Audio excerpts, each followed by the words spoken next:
How much? How much you gotta spend? Frank, this is more than a month's salary. Out here, it is all about our hustle. You really have to take us to the station. Say it works! Say it works! It's work! Show that horse! Show that horse! Just that boss! All right, welcome back to The Oldest Profession. Good news, a new film about a famous old pro is coming out this weekend in New York City, September 7th at Village East Cinema. The film is called Nellie, and it is about a polarizing sex worker, author, and pop culture icon, Nellie Arcon from Quebec. She was a polarizing figure in her time, very controversial. This film is a biopic I'm very excited to see. Our brilliant producer, Justine, is a huge fan of her writing, and so we'll be watching the movie together. I've been asked to conduct a Q&A after the 7 p.m. screening Sunday, September 9th. So if you're interested in meeting me, hearing my thoughts about the movie, or getting free tickets, the first 10 people that contact us will get free tickets to that time slot to come watch the film together and then talk about it as a group. So if you would like to see this movie with a bunch of old pros, that's the time for you. So if you're interested in getting a free ticket, please contact us on Twitter, Instagram, or email. We'll be looking out for that. Contact us through Instagram or Twitter at Old Pro Podcast, or you can email us at theoldestprofessionpodcast@gmail.com. The first 10 folks that we see that contact us are getting a free ticket. And after that, we're going to be going out for drinks. So after the Q&A, stick around. We'll be announcing the location of that cocktail hour right there at the screening. This week, we are talking about Hollywood legend Sylvester Stallone. Now, we are claiming him as an old pro for a porno flick that he recorded in 1970, but we'll get into that later. Let's talk about Sylvester Stallone's early life. He was born July 6th in 1946 in Hell's Kitchen. His mother worked as a hairdresser, a former dancer, and my personal favorite, a promoter of women's wrestling in 1946. So I don't know if she was an old pro or not, but she sounds like a kooky broad, someone I'd really like to get coffee with. His father was an Italian immigrant, and in the early 1950s, he moved the whole family down to Washington, D.C., where they opened up a hairdressing salon and a gymnasium. Now, another favorite anecdote that I have about Sylvester Stallone is that he was born during that awful few hundred-year period where doctors, I guess, just hated making contact with married women lady bits. So during complications during Sylvester Stallone's birth, he was actually delivered using a pair of forceps to deliver Sylvester Stallone into this world, and misused it, causing nerve damage in his face, leading to permanent paralysis and Sylvester Stallone's signature speech impediment, essentially. So Sylvester Stallone is in D.C., goes to high school, goes to college, tries to be an actor. Now, if you're unfamiliar with the story of Rocky, not the film, but the story of how the film was made, so that Sylvester Stallone was trying to get started as an actor in the late 60s, early 70s in Hollywood. He went out for a part that he was inappropriate for. And at the end of the audition, he mentions to the producers that he's got this screenplay he's been working on about a young boxer trying to make the big time. The producers say, go ahead and bring that by. We're interested. He brings the script by. They love it. They offer him $360,000 to make this film, but they won't let him star in it. And Sylvester Stallone says, fuck you, I'm good. Me and my pregnant wife will just continue to sleep at this bus station until a better opportunity comes along. Fast forward however many moons later, he finds a producer that gives him, at the time, $1 million, which was still a small budget in 1976. Finds a director, but he wrote and starred in, of course, the first Rocky film, which ended up winning 9 Oscars and grossed $200 million. So he made the right call at the time, but there had to have been like a long stretch of that time where, could you imagine coming home to your pregnant wife that's like, you keep going to auditions, you're sleeping at bus stations, we're both covered in lice, and like, you turned down what?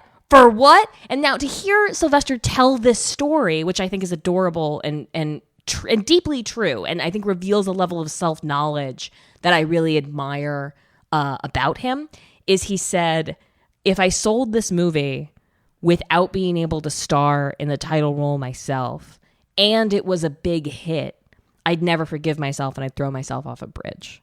So, I mean, talk about believing in yourself, right? That's a great story. 6 years prior to the blockbuster success of Rocky, which launched a franchise and launched Sylvester Stallone's career as this iconic American hero and poster child for toxic masculinity, he shot a film called The Party at Kitty and Studs.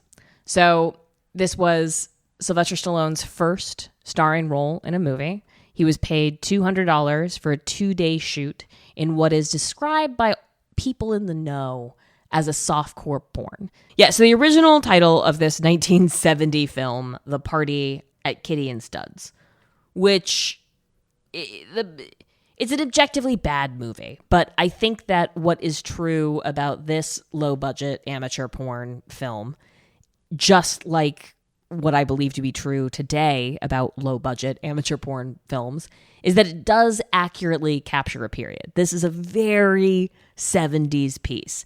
The hair, the weird witchy rituals, the gratuitous use of reefer madness nonsense, the fashion choices.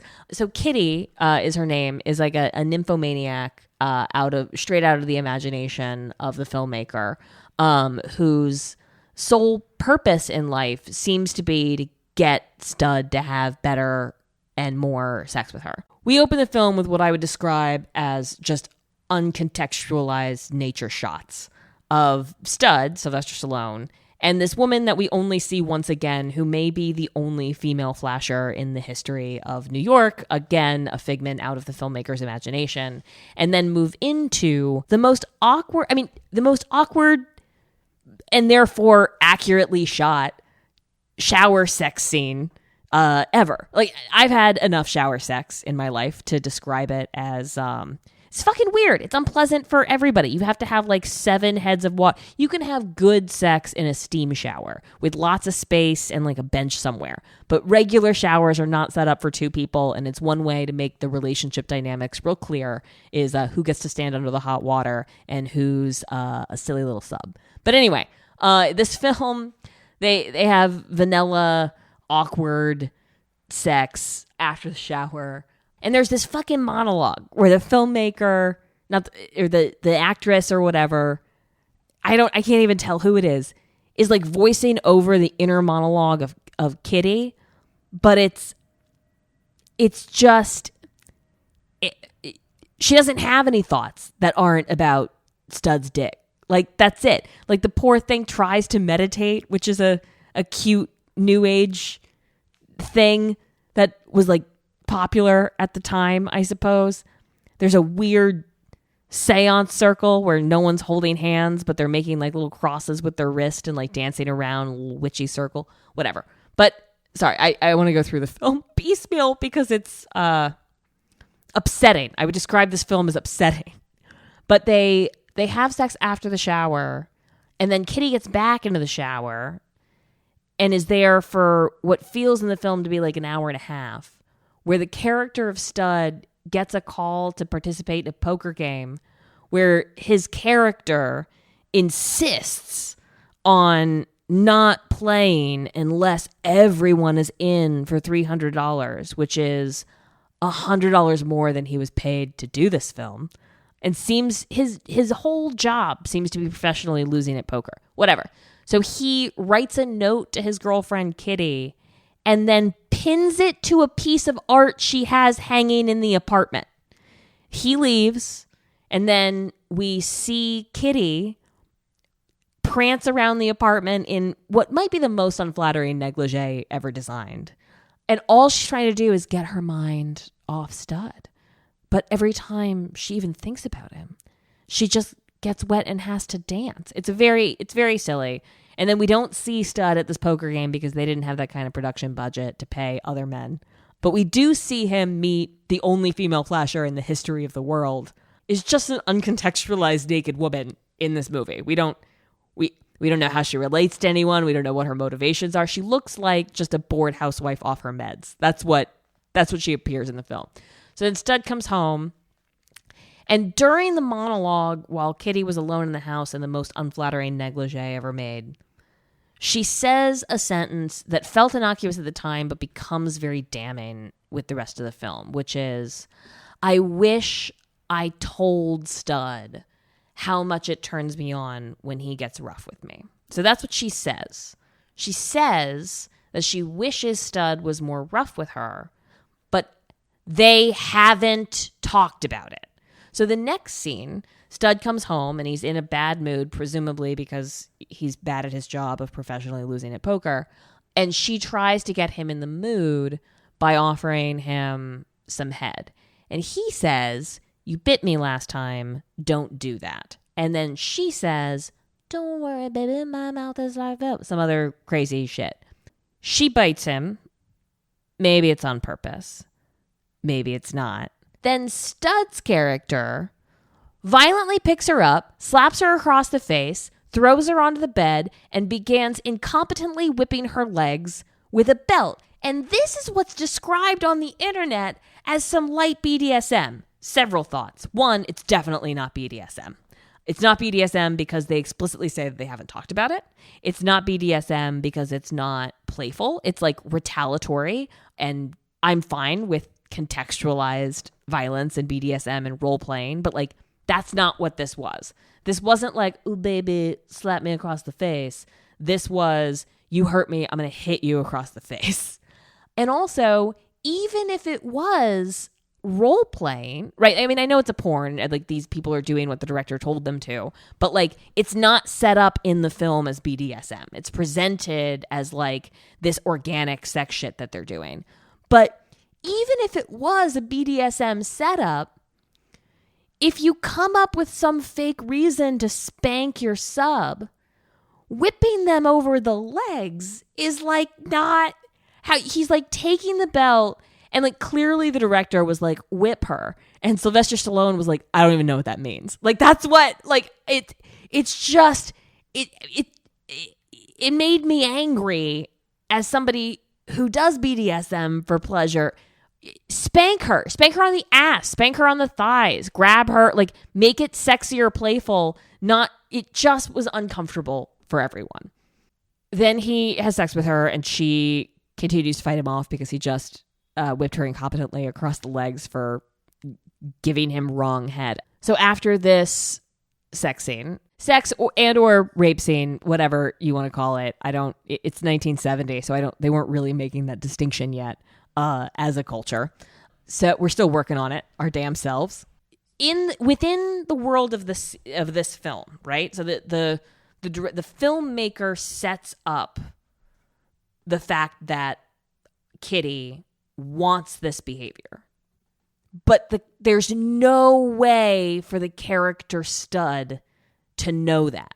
They do almost no talking in this movie. It's just Kitty's inner monologue and like, "Hey man, you want to drag from this excellent joint." Like that's the extent of their dialogue. They're not communicating as a couple, and because we're privy to her inner thoughts, we know that she wants him to get rougher with her. We know that like there's nothing that he could do with his dick that doesn't turn her on. But the sequence as it's presented in the porn film is Stud punishing his girlfriend for bad behavior with violence and forced sex. That's what we see happen. After that scene where we don't talk about it or process or anything, people come over for a party. They smoke weed, and reefer madness is a thing. We have one of the party goers who might be the most charismatic, watchable actor in the entire film, is a beautiful black woman who begins dancing, and it's the least awkward film sequence it's the least awkward montage in the entire movie. One thing that I find disconcerting is that in this edited version, this character looks directly into camera and says what I think and am horrified to think is a true thing, which is, I was told this was an art film. And I think in the movie, like, she was supposed to be talking about the party, but I think she might be talking about the movie. I think that looking at the way that this is edited and the like just weird outdoor scene, and Sylvester Stallone has a snowball fight with himself, like, maybe the director thought this was an art film, right? Like, I don't think that's a stretch. It might be, I mean, it's certainly weird. It's very weird and unwatchable. Don't do this to yourself. But so we don't see a whole lot of penetration, but we do see a lot of up close shots on Sylvester Stallone's balls and everyone's full bush. So the party goes on for way too long. This feels like a film deeply informed by acid and other psychedelics. I think this film, much like Rocky, captures a moment that feels accurate, equal parts accurate and disconcerting.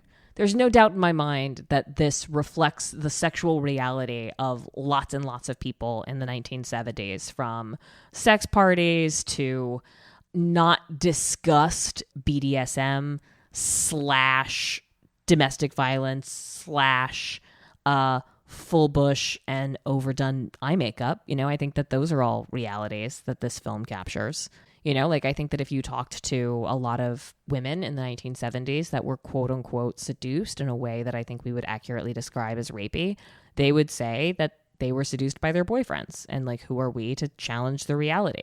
And if you talk to the character Kitty in this film, she says that she wanted to be whipped incompetently with belts, and who are we to challenge that? But now that we have the language to describe coercive control, I think that the false performative sexual autonomy of the main character of this film is thin and fragile. I don't think that Kitty represents Kitty and Linda Lovelace strike me as similar-ish characters in that they are both presenting as sexually empowered women who are consenting to a kind of coercive control that, upon reflection, we're like, is that okay? Let's talk about it.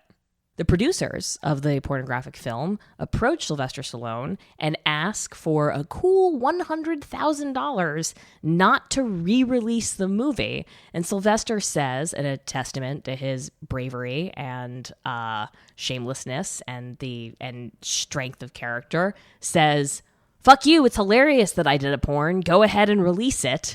And they did, renaming it the Italian Stallion, which of course was his boxer name in the film Rocky. Sylvester Stallone didn't make a secret of this. He's never shied away from it. He's talked about this film in multiple interviews. The way that he describes it is he had a choice at the time that he responded to the casting call. He was sleeping in Port Authority so as to avoid, commuting back and forth for auditions, as I know is the bane of every actor I know's existence. If you live outside of the city, it costs money to audition, and you're not guaranteed money because you're not paid to audition. So he describes himself as at the end of the rope and basically says it was either do this movie or rob somebody, and he doesn't regret his choices, which I think makes 100% sense, right? So I guess if Sylvester Stallone was a trafficking victim due to economic circumstances, he was forced into pornography due to economic circumstances. He also participated, actually, in something described as an erotic off-Broadway stage play. I don't know what that means. I assume it's a sex show. It was called Score, and it ran for 23 performances at the Martineck Theater from October 28th until November 15th, 1971, and was later made into the 1974 film Score. So Rocky is doing a little bit of sex work to put money on the table before taking the Herculean effort to get the first Rocky film made at great personal expense. Now, I think I would love to embrace Sylvester Stallone as an unapologetic, unrepentant old pro. And I think that is definitely objectively true.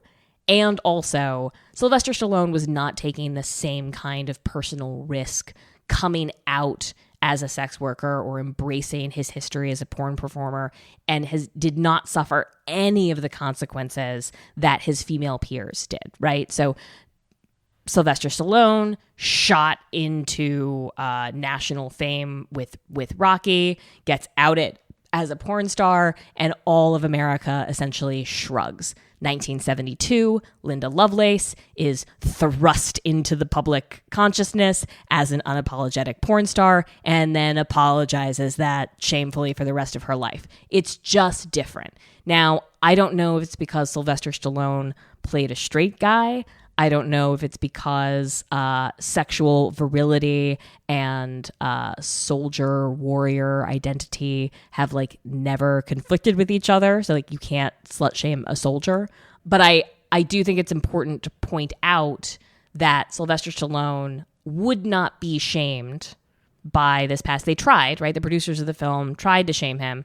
He rejected that, and he just doesn't live in a context where shame and sexuality has the same kind of stickiness associated with male sexuality that it does with women, right? It's much more threatening for women to violate sexual mores than it is for dudes. And so participating in the iconic character Rocky, and I think that Sylvester Stallone is such an interesting as a dude. It's just right? Not because a violation. In the late 1970s, with the film Rocky, he's able to capitalize and embody this sort of like he's this like quintessential underdog. It embodies the American dream and lots of ideas that we have about masculinity and virility and strength and violence and the relationship between all of those things. If you rewatch the film Rocky, actually, it's very problematic, as better writers than I have pointed out. His best friend in the film is just an insufferable alcoholic interloper who is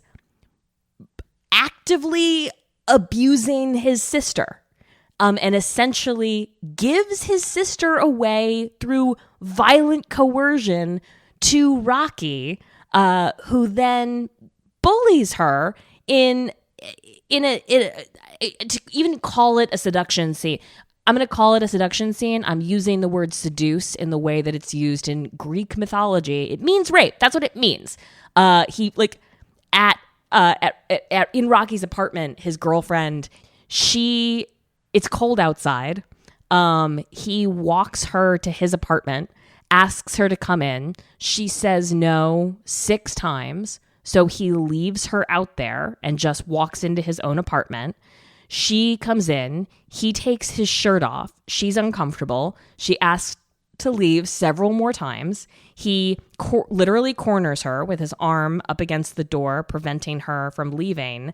And then bullies her into kissing him, and then she relents, and now I guess they're lovers.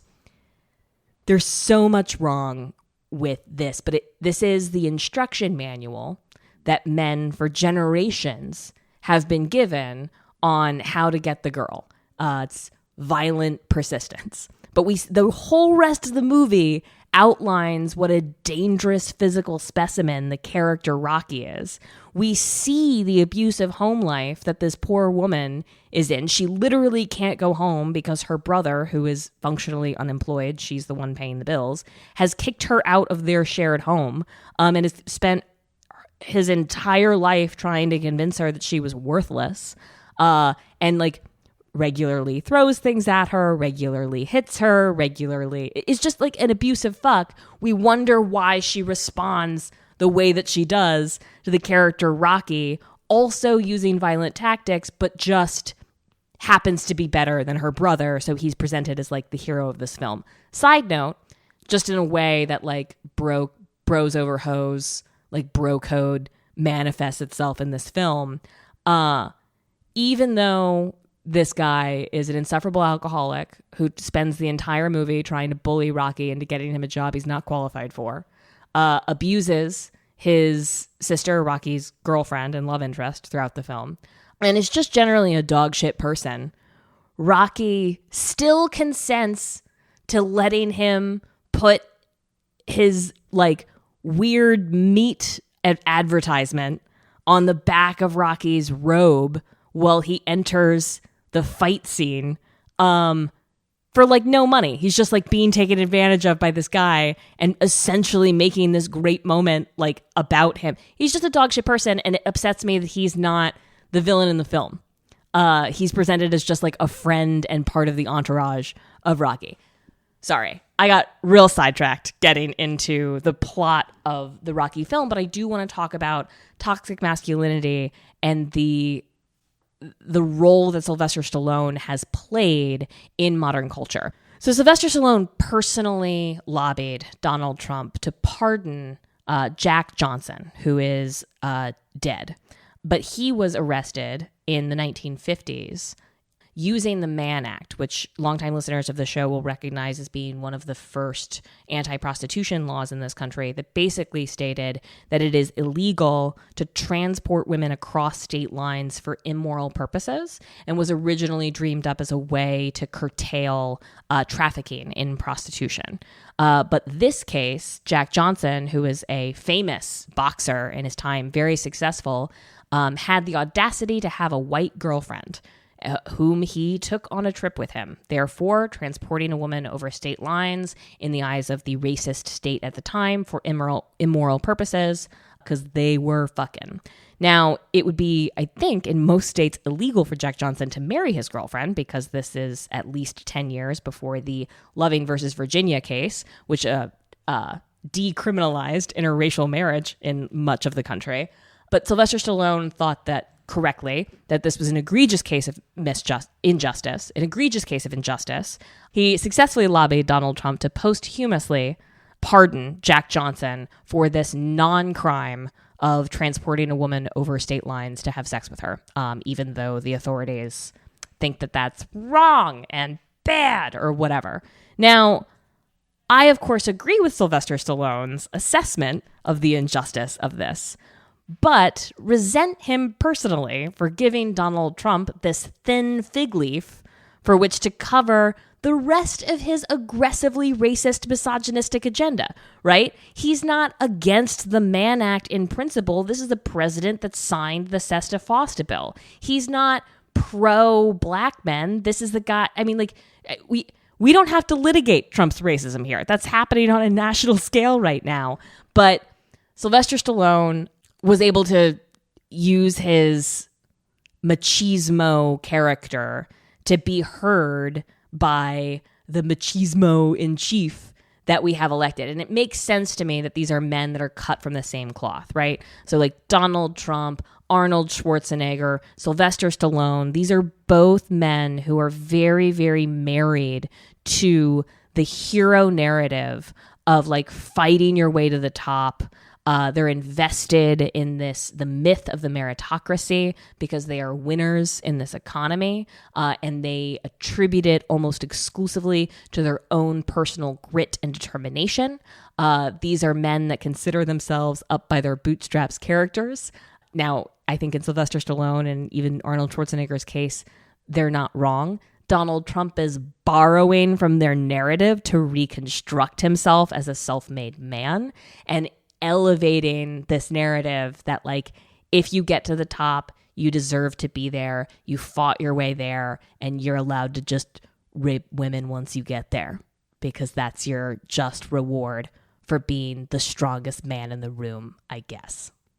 Speaking of symbols of toxic masculinity, it would be remiss not to mention that as of June of this year, 2018, Sylvester Stallone is currently under investigation for what is being described as a Me Too moment that occurred in the 1990s. He's being represented by Marty Singer, who is a well-known business attorney who also worked with Bill Cosby and Michael Jackson. And his attorney's framing of this issue is that it's an attention-grabbing tactic on behalf of the unnamed woman to take advantage of the Me Too movement and quote unquote ruin Sylvester Stallone, just like an attention grabbing whore to like not put her name out there. It's whatever. I hate that narrative so much. It's like, there's, as somebody who's struggled with this myself, like, I know that there's just no good way to tell this story. But frankly, if Sylvester Stallone seduced a woman using the tactics in the first Rocky movie, then frankly, I completely understand characterizing that as a Me Too moment, because he bullied that woman into having sex with him. And then the fact that they had a successful on-screen relationship afterwards, which Sylvester Stallone wrote him fucking self. So it's a fantasy of the writer, right? He thinks that he thinks that this is what seduction looks like. Just bullying a woman into a corner with your huge body. And then when she doesn't say no, out of frozen fear, deciding that that's the same as consent. And you know what? That flew for 1,000 years. But the tune is changing, and I think we can call a spade and bullshit. So that's fucking wrong. As reported in The Guardian, the incident is said to have taken place at what was then the Las Vegas Hilton in 1986, while Stallone was promoting the film Over the Top. And according to the police report, the unnamed woman who was staying at the hotel with her family, because she was fucking 16, said that she was given keys to a hotel room by the actor's bodyguard. After having sex with Stallone there, the woman claimed that the bodyguard became involved in an encounter, at which point she became very uncomfortable. The woman said that there was no physical force involved in the incident, but she felt intimidated into having sex with the pair. If anyone's confused as to how that could happen, I recommend watching Rocky, which of course Sylvester Stallone wrote and starred in. She became very uncomfortable with the situation. She states that she did not want to have any type of sexual contact with the bodyguard, but felt that she had no choice in the matter. After the incident, Stallone made the comment that they were both married men and that she could not tell anybody about the incident, and if she did, that they would have to beat her head in. So police noted that the woman was extremely emotional during their interview with her and had difficulty in relating her thoughts, which of course anybody who's ever studied sexual assault knows is textbook response to trauma. So yeah, I mean, I think Sylvester Stallone joins the parade of powerful men, including his heroes, Donald Trump and Arnold Schwarzenegger, of powerful men who believe that they have not just the right to women's bodies, but also their silence. I am a huge fan of one of our listeners, Coyote Fawn. If you can follow her on Instagram, it's COYOTE Fawn, FAWN. She is an oversharer after my own heart, somebody who is keeping it weird, vegan forever. She's based in Los Angeles, California, and she's an inspiration. She talks openly about her struggles with sobriety and social anxiety and her decision to come out as a sex worker. And I would love to tell you her story, but she was generous enough to send it in her own words. So I'd like you to take a few moments and listen to Alex's story here. I have been toying with how public I want to be about my job. It's taboo. It makes others uncomfortable. I know it will hurt and embarrass my family. And yet I know in my heart I need to speak up. I've committed myself to living a life without shame. I started talking about my sobriety as a way to break down the stigma of what addiction looks like, what sobriety looks like, to release myself from shame, and it worked. My inbox flooded with people who suffered their own dependencies, who took solace knowing they weren't alone. And this is no different. I am a sex worker. I am a fantasy maker. I allow men to tie me up, to hurt me, to fondle me for money. And I like my job. I love the women I work with.